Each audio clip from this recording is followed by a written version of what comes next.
They are systematically taking over Nigeria, and they want to make Nigeria into a Muslim caliphate. And the Fulani ethnic militia, the Muslim terrorists, go into Christian villages. They're not coming in with cattle. They're coming in on motorcycles with AK-47s and killing everything that moves, and then destroying and razing the entire village. And yelling Allahu Akbar while they do yelling it. Allahu Akbar while doing it. And has nothing to do with climate change. These are nomadic herders that have 500-year-old view of cattle farming. Nigeria was 70% Christian. Amazing. Now it's 50-50. It's 50% Muslim, 50% Christian. Because they've been killing. Because they have been going back to their systematic jihad.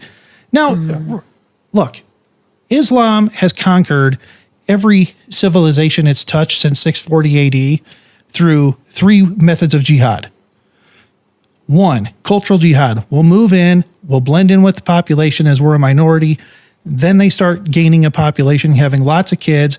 Then once they get a population, they do political jihad. All right? And cultural. Then cultural jihad. Then after political jihad, once they have the political cover to do the violence, they go into violent jihad and take over territory. And that is how they have systematically taken over all of Northern Africa.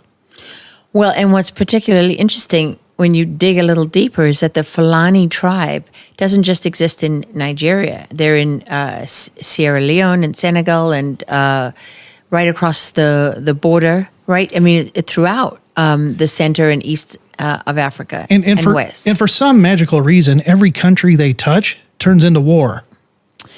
Yes, and when you turns into genocide and turns into war. Every country that they touch